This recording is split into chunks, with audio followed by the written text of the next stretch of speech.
All right, guys, we have a very special treat for you today. We have Mikael Dia from Funnelytics. What's up? How's it going? Hey, so Mikael has not only set up Funnelytics, but he has also a vast business experience in setting up agencies and also doing webinars. So we can't wait to hear your words of wisdom today, Mikael. It's going to be a lot of fun. I'm looking forward to the conversation and sharing whatever value I can share. All right. So, Mikael, let's start off with your business journey. Tell us the highlights of your business journey. Okay. Highlights. I've built 2 7-figure businesses and 1 8-figure business at this stage. I've been able to kind of do it across multiple different industries, which has been really fun. So an agency, a software company, a coaching, and kind of info-based business were kind of the 3 core that I was able to scale.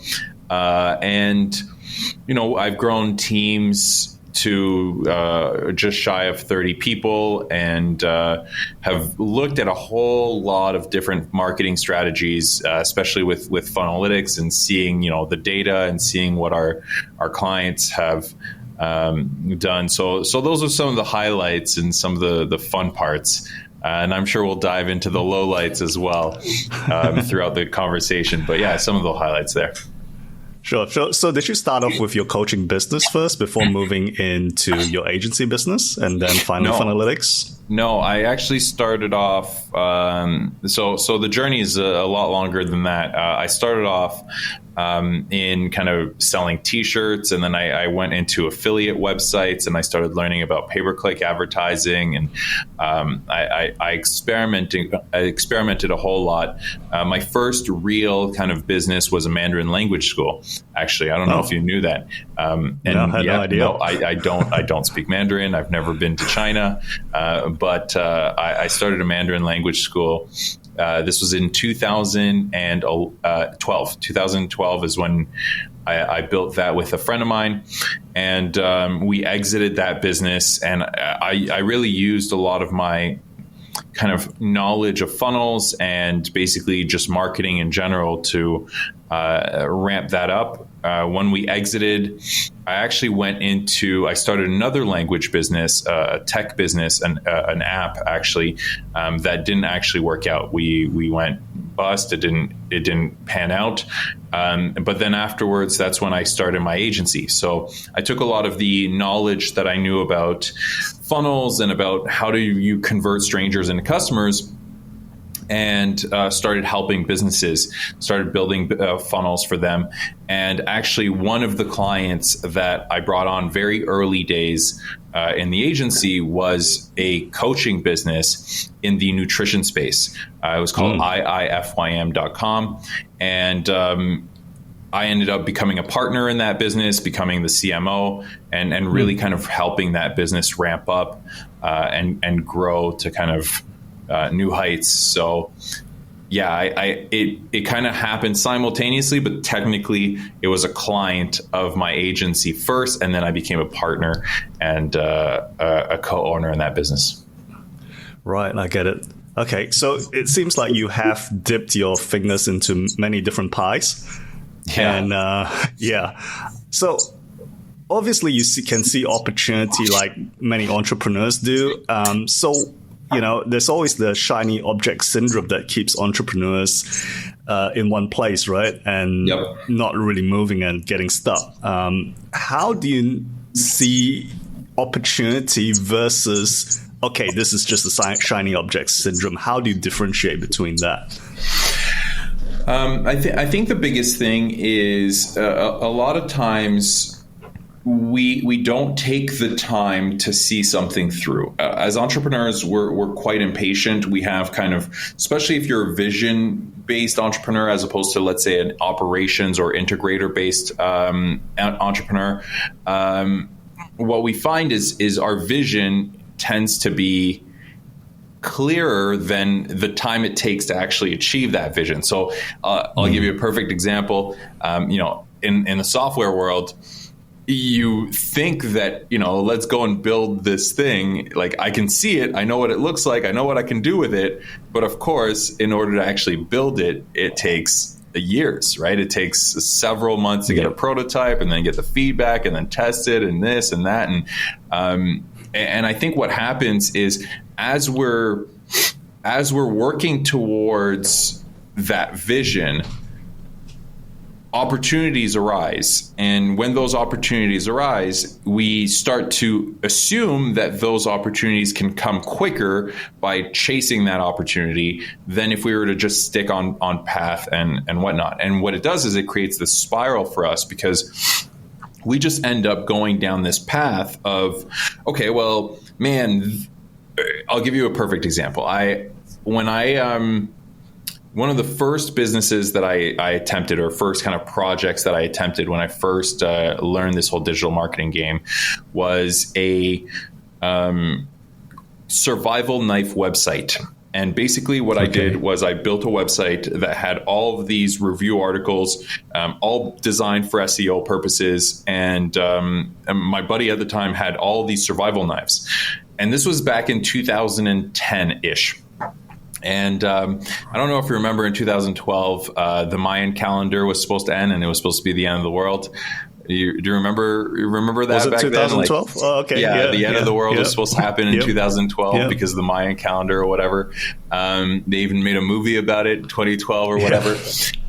So at the time, I got all of these knives that my friend had, these kind of, he's an outdoorsy kind of guy. So I took pictures of them. I wrote these articles, SEO driven, Google at the time was much different than it is today.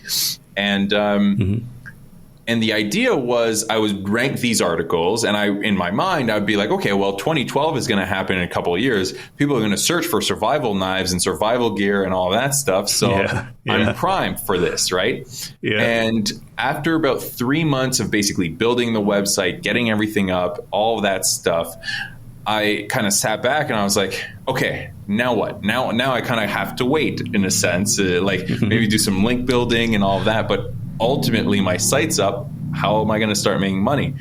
And because my vision of what this thing should be felt far away, I jumped onto the next shiny object, which is, okay, well, let's go and learn pay-per-click. Let's accelerate this. Let's find another way, another tactic, another strategy to make this work.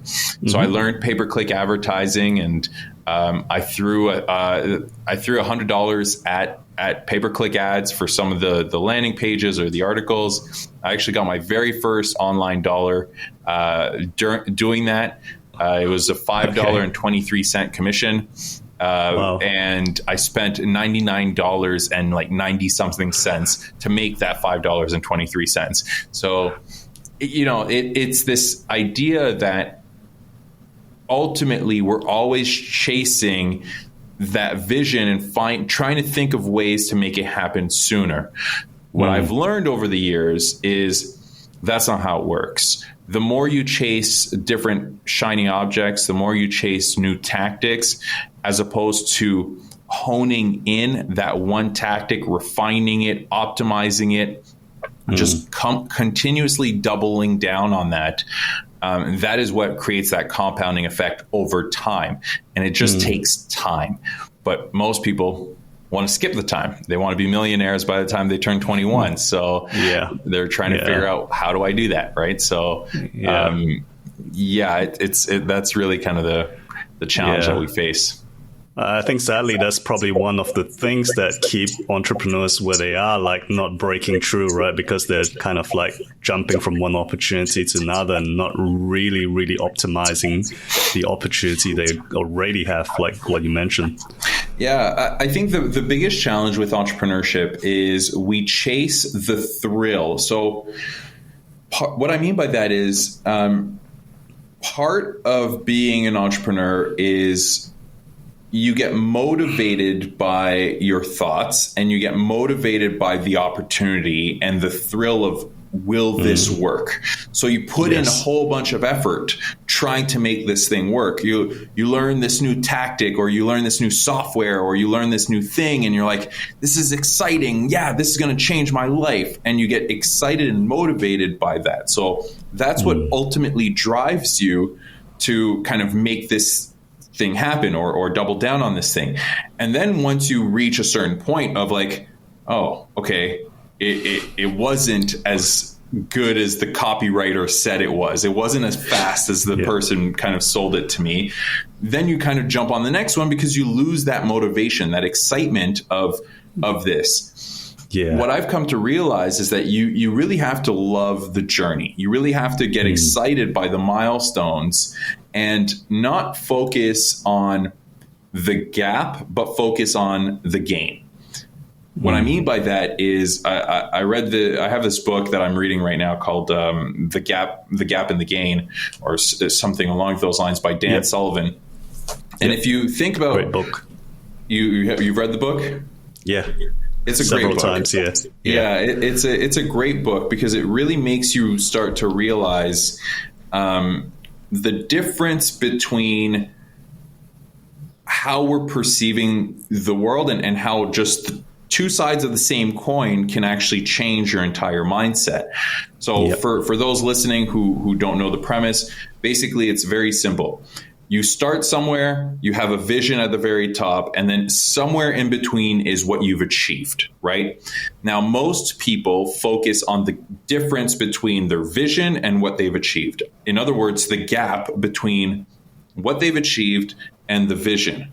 And the problem is every time you achieve something new, you're always constantly evolving your vision. Your vision's always moving forward. So therefore, you're always chasing that vision and focusing on that gap between what you've achieved versus, what the vision is. Yep. The people who are the happiest focus on the gain, which is where did I start and what have I achieved, and what is the gain between those two things? And if you stay focused on that while still understanding that I have a vision at the end of the day, there's something I want to achieve, but by focusing on the gain, then all of a sudden you're not chasing shiny objects. You're not trying to find new tactics or new ways to try to get to my vision faster or simpler. It's man, look at what we're consistently achieving all this time. So I think that makes a big, big difference. Yeah, I agree. Because I think if you're in the gap, you're kind of like in a mindset of desperation, saying, okay, I need to do this other thing and seize this other opportunity. And we then lose the vision. Good example was recently I looked at my last year's figures. It didn't hit where I wanted it to hit. So I was feeling I was in the gap, right? Yeah. And I was kind of feeling a bit depressed. But then I look back at my figures 5 years ago compared to today. I've increased my business by sixfold compared to 5 years ago. And then okay, I'm back in the game, and I'm like, okay, let's focus and continue to grow this instead of trying to do something new and stupid that, may keep me in a bad position. 100%. And I actually think that, goals, or at least targets, are very, very bad. I see targets, I understand that we have to have to some degree something to achieve towards, and we want to hit targets and align people based on, set up plans based on, okay, well, if I want to hit X amount of revenue, which means I need to have X amount of new customers, which means I need to have X amount of salespeople and all of that stuff. These things are important to kind of formulate a plan. The issue with targets is rarely do you ever hit a forecast. Rarely, right? Rarely do we ever hit the targets that we want to hit. And when we do, yay, great, we hit it. And you sit there and you're like, okay, but now what? It really doesn't change anything other than, cool, let me pat myself on the back and say, good job, I hit my target. But it doesn't mean anything, right? As long as you are enjoying that journey as opposed to focusing on the destination or focusing on that target, it makes the world of a difference. And trust me, I've been on the other side as well, where you sit there and you're like, man, I didn't hit my target. I raised money. I didn't do this or that. And it just puts you in a bad state of mind. And it's not why we go into business in the first place. That's right.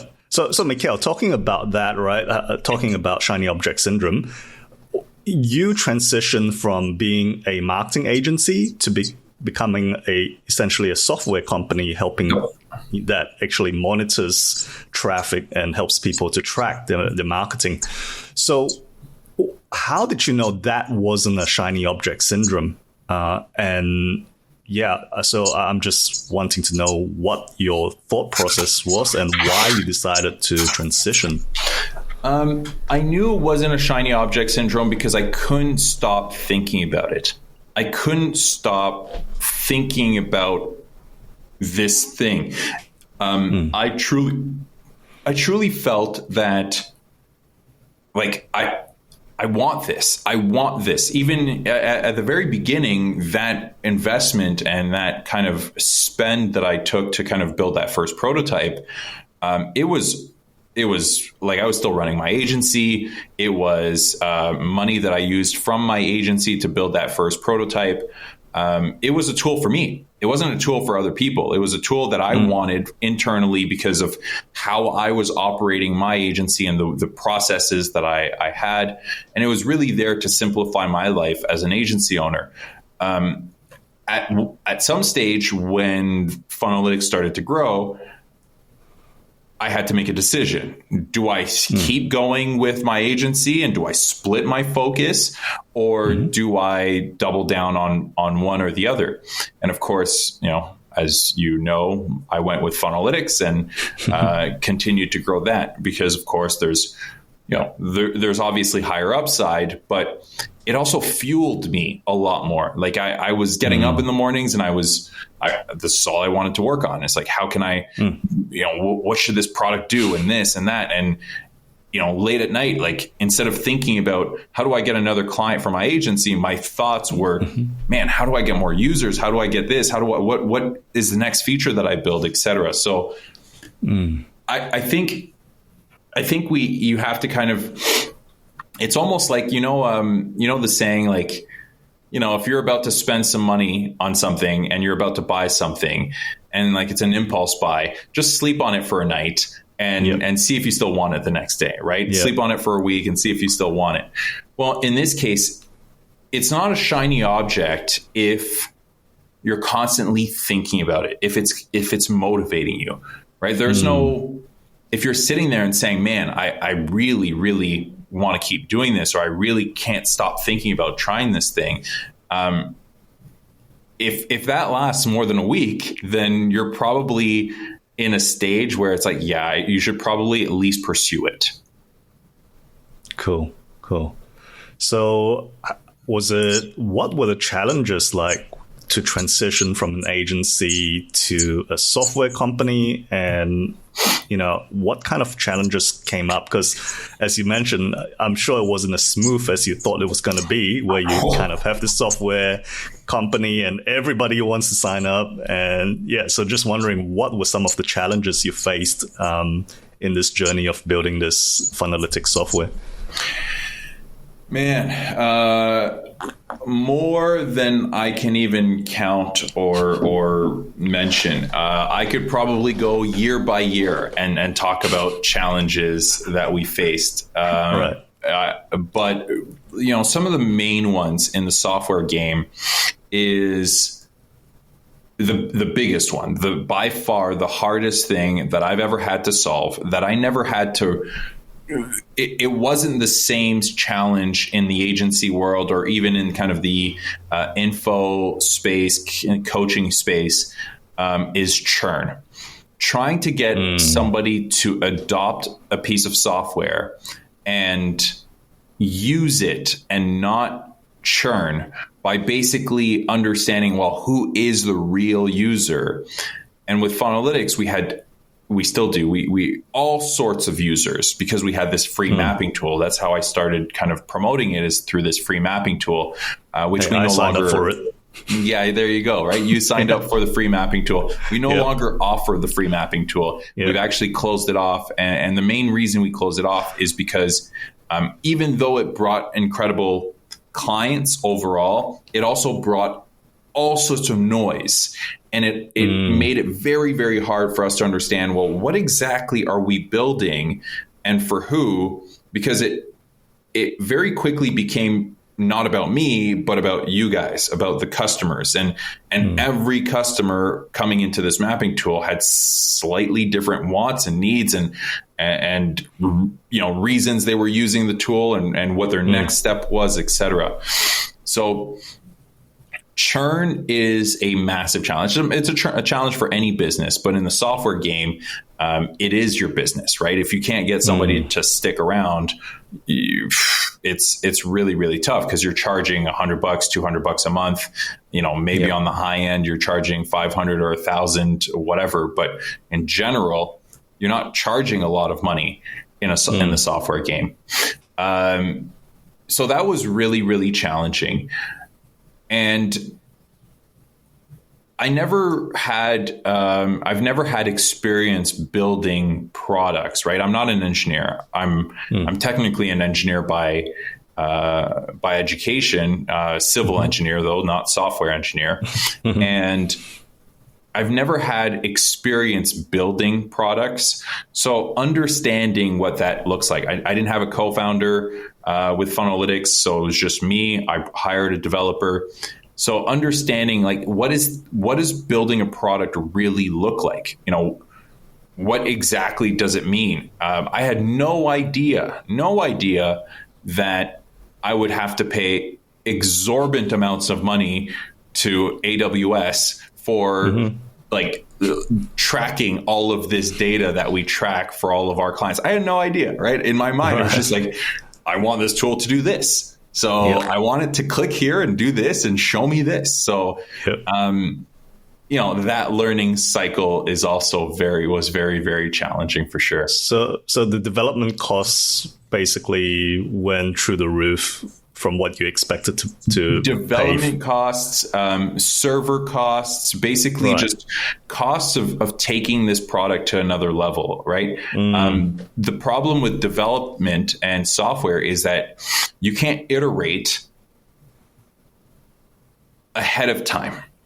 What I mean by that is, let's say people want a Facebook integration and they want to see Facebook data in Funnelytics. Okay, well, it's not like I can whip up a new service and tweak it with my next conversation or a coaching program, like tweak it and record it live after I've sold it.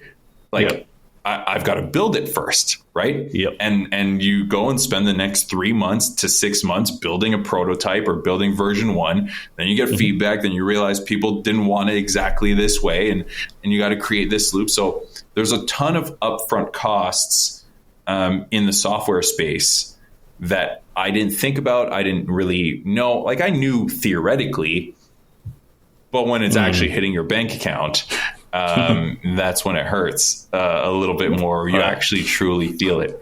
I also raised money with Funnelytics. So we went down the VC route and raised money, and trying to hit milestones and playing the VC game is a very different That can be game. stressful. Yeah, it's a very different mindset than when you're bootstrapping for sure. It's at least it causes you to it definitely causes you, or at least it caused me, to live in the gap much more than in the gain, having VC money. Because you wake up one day, literally this is what happened with us. It was in kind of 2 chunks, but basically you wake up one day and you have $3 million in a bank account.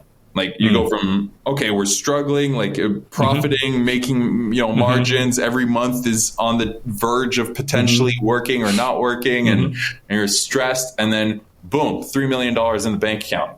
Except that $3 million comes with stipulation: spend it and grow. Right. So now you're forced to spend it, kind of thing. Of course. Why else are they giving you money? Right. They're giving you money to grow the company, to increase the value. So go spend that money, grow the company, focus on the targets, What are the targets that you're going to hit? Now you're sitting here and you're saying, okay, well, I've got this money. In order for me to get to the next milestone, I've got to focus on not my achievements, but on my targets, which is, again, focusing on the gap. Because in the VC world, you're only as good as your next raise, right? So you raise a seed round, you do a few things, you hit some milestones, you go and raise a Series A round, you do some stuff, you grow, you hit milestones, you raise the next round. And if you're not able to hit those milestones, if you're not able to hit those targets, you're not raising the next round, right? But what you've done is you've actually sat there and said, okay, well, I've got to use this money to try to hit those milestones. So that's when you start going and saying, okay, well, shiny objects, or maybe we should hire this person, or we should do this, or we should do that, because you're trying to solve for achieving that target.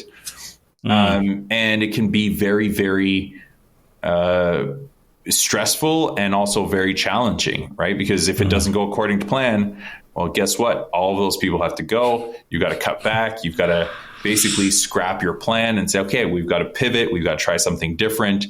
And yeah, it's a different game for sure. Yeah. So, Mikael, I'm just wondering, like, in terms of how business has affected your personal life, did you have to sacrifice, through the years of being in business? Did you have to, has any aspect of your life had to take a back seat, like your relationships, your health, or anything like that? And how did you deal with that? Yeah, I would say not so much my relationships. I have two kids. I have a 7-year-old and a 3-year-old. My daughter was born 2 years before I started Funnelytics, and my son was born right in COVID 2020. So 2020 was a very interesting year for most of us, and all of us really. Yeah.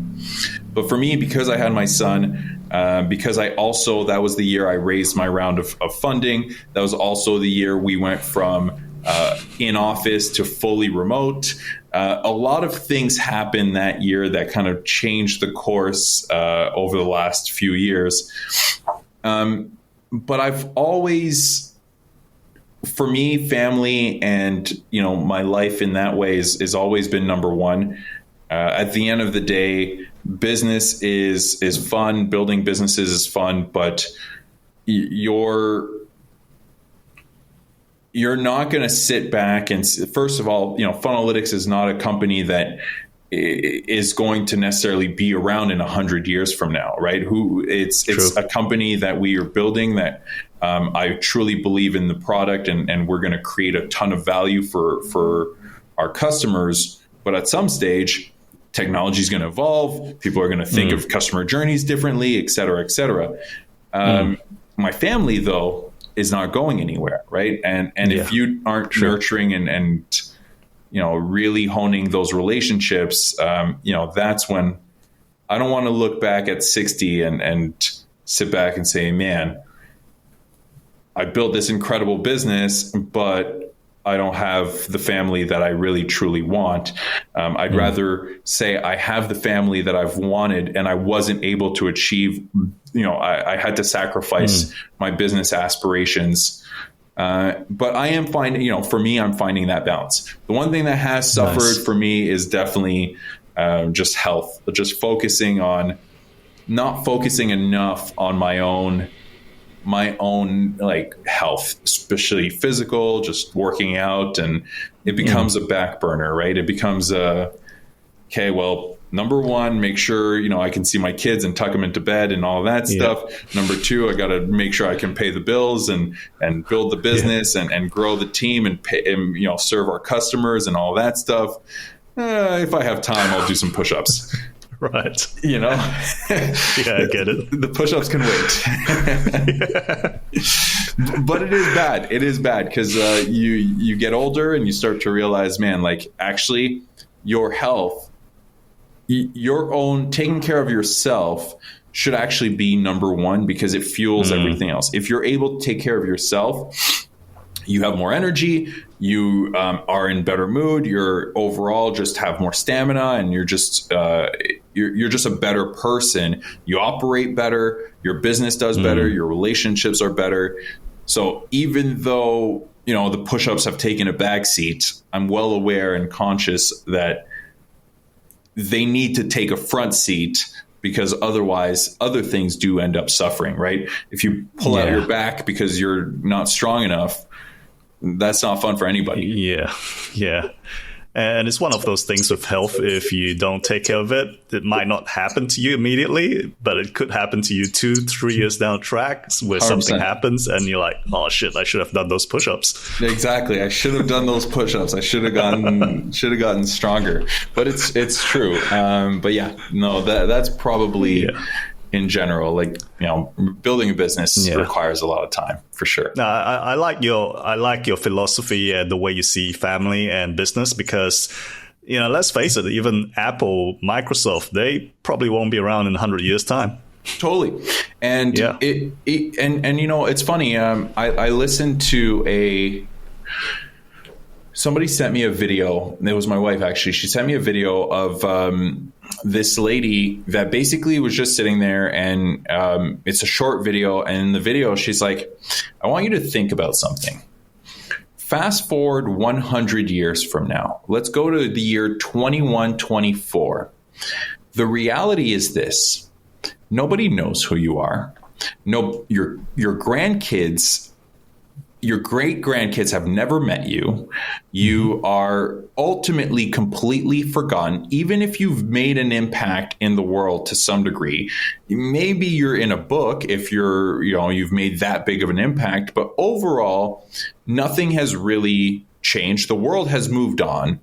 And maybe for the first year or two, people mourn you. You become a picture on their wall. But once your grandkids now are at that stage where they're now at 80, they're now in their 60s or whatever, and you're passed away, what did it all mean? What did you spend the last 100 years focused on?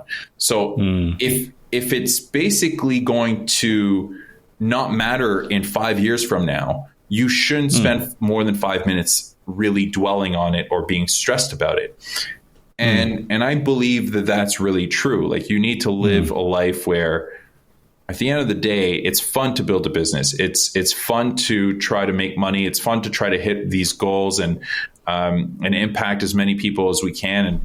And yeah, we should live our lives to the fullest while we're here, but we shouldn't sacrifice what really fulfills us on a day-to-day basis, because in 80 years from now, buddy, you and I aren't alive. We're gone. It doesn't exist anymore. It's over. So that's right. Who cares, right? And it is what it is. Yeah. Some people would argue, hey, man, you can have an impact on humanity.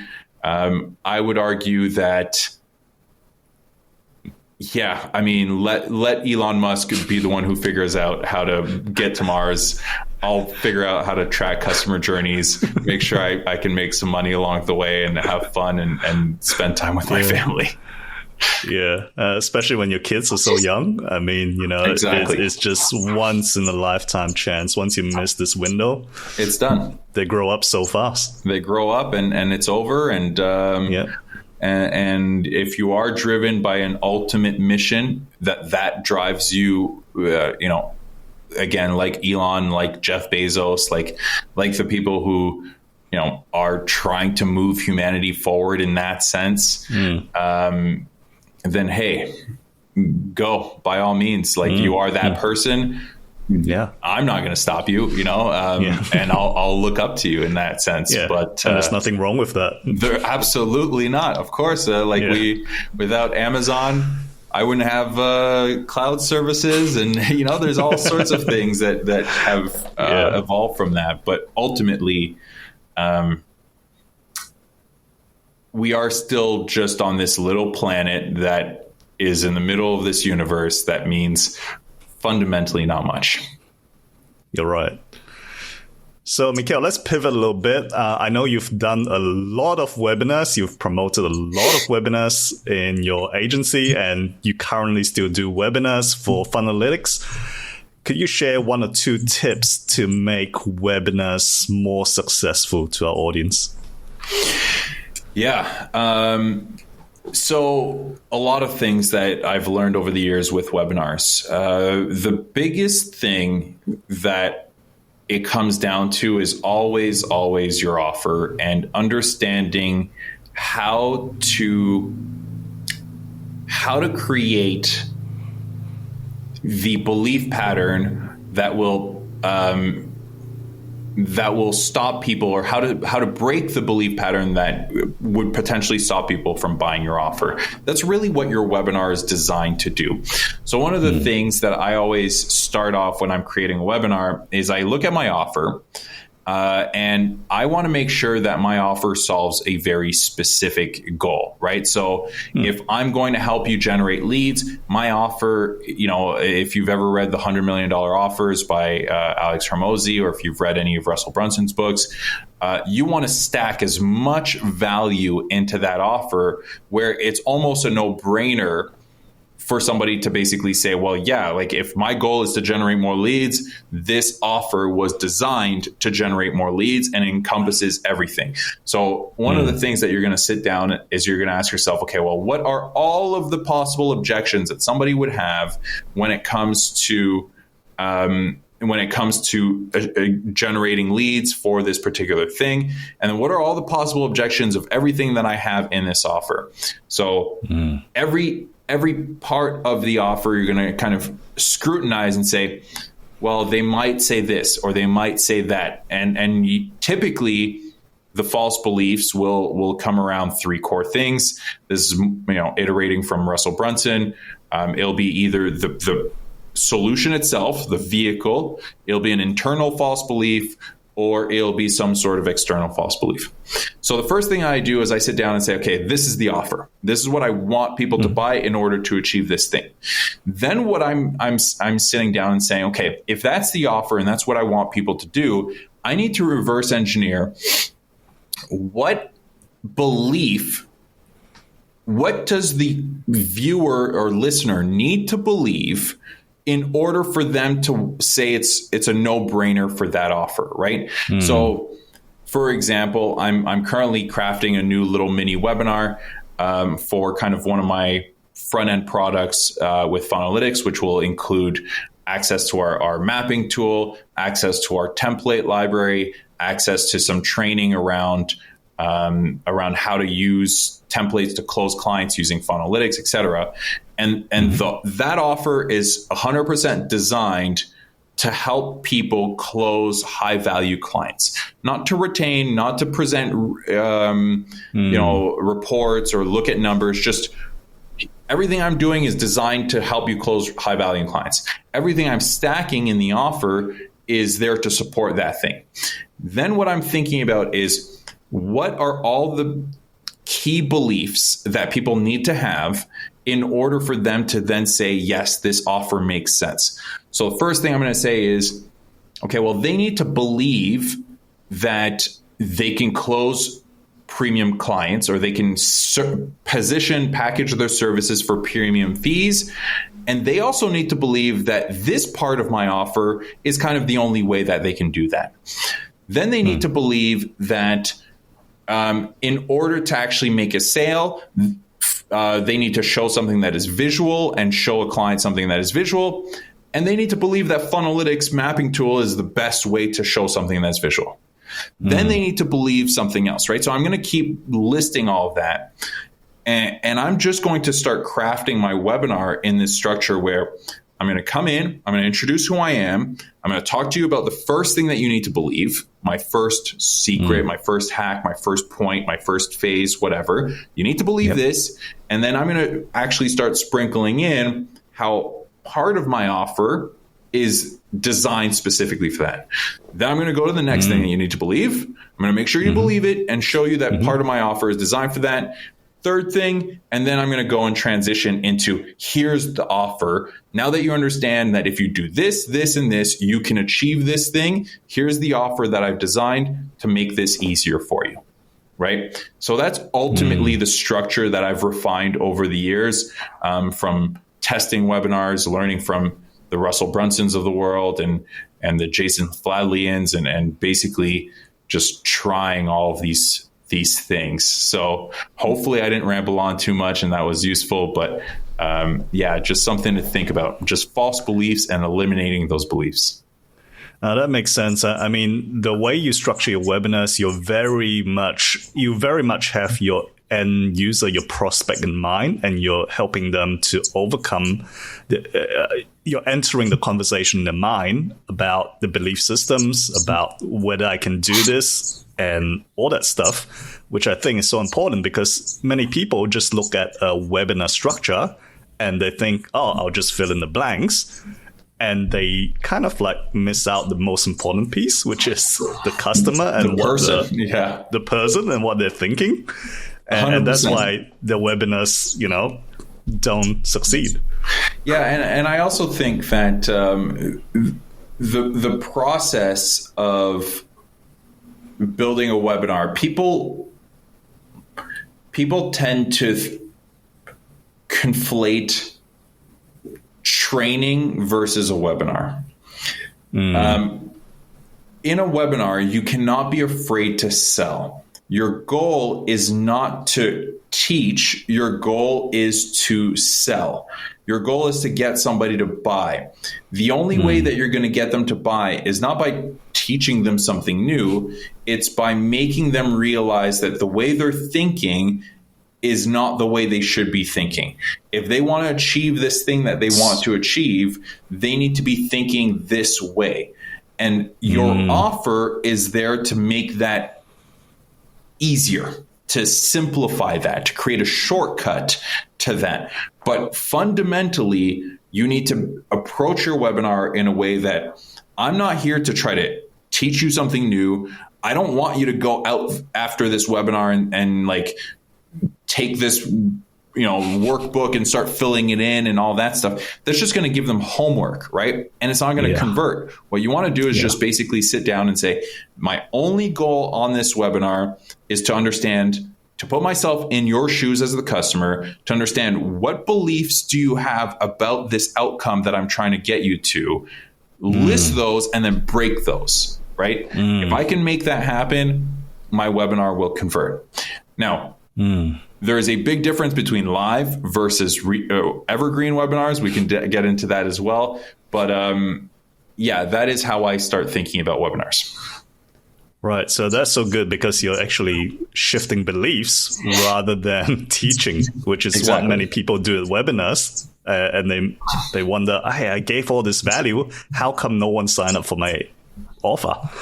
And because you didn't sell them the offer, you gave them the value, right? You sold them the value as opposed to selling them the offer.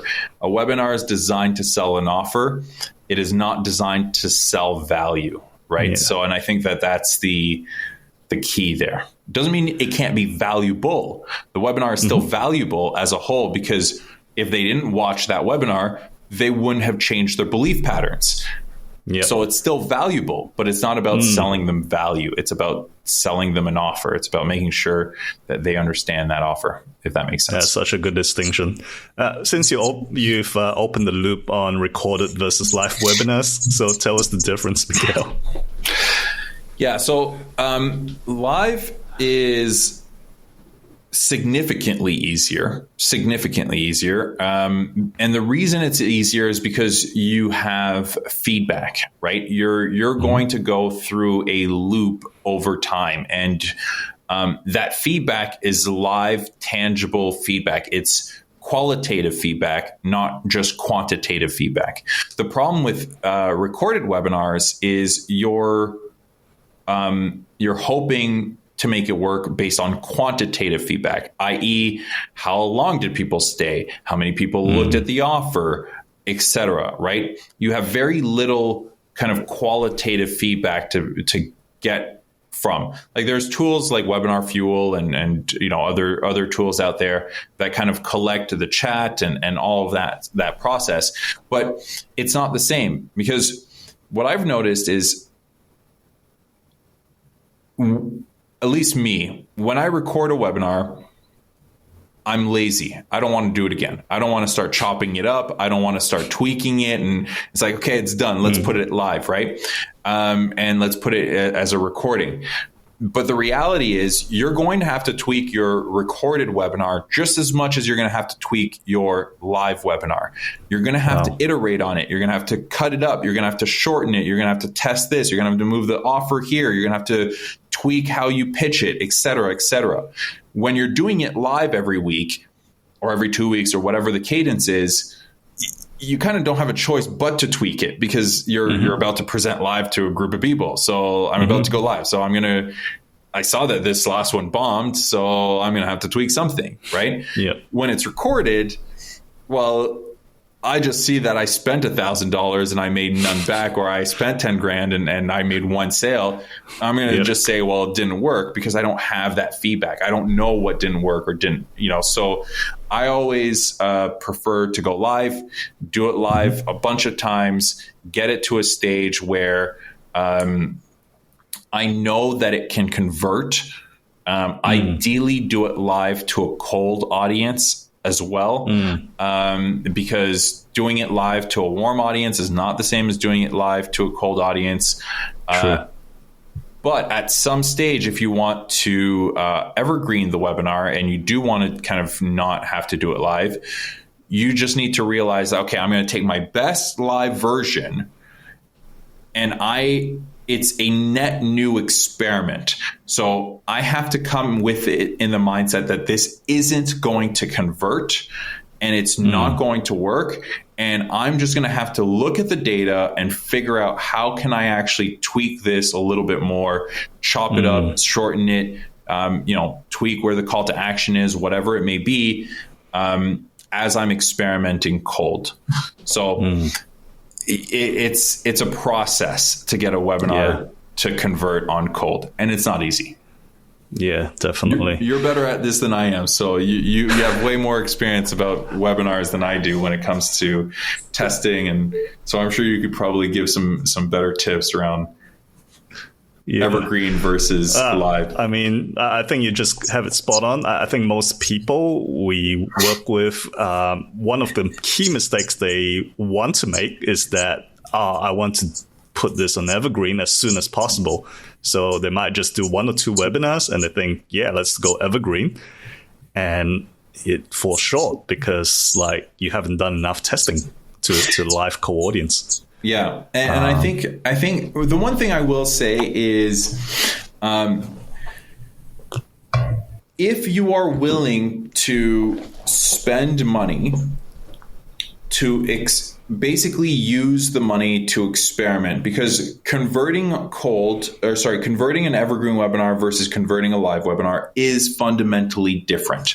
There will be differences in attendance rates. There will be differences in how people perceive it. Most people nowadays know that this isn't live, so they won't stick around the same way. Show up rates. So the sooner you can start experimenting with the evergreen webinar, knowing that you will spend a lot of money up front. What most people fail with when it comes to webinars, or funnels in general, I would say, but specifically webinars, they sit there and say, okay, my offer on my webinar is $997. I'm willing to spend $2,000 to test this. And if it doesn't convert, I'm going to throw it out the window. Okay, well, what you're actually going to experience is you're going to spend $10,000 gathering a whole bunch of data and tweaking. And then you're going to spend another $5,000, and that first $10,000 will get you no sales. And then that next $5,000 or that next $10,000 will get you one sale. And then the next $10,000 will get you 3 or 4 or 5 sales. And then the next one, now you're at that break even because you've iterated and iterated. So you've spent that 30 grand in order for you to get that first couple of sales. But it's not this linear process. It's no sales, no sales, no sales, no sales, tweak, tweak, tweak, tweak, tweak, sale. No sales, no sales, no sales, no sales, tweak, tweak, tweak, sale, sale, right? And most people sit there and like, I'm going to spend $2,000. It didn't work. Let me stop this. I tried funnels. It didn't work. I was speaking to somebody who told me, I spent $700 and it didn't work.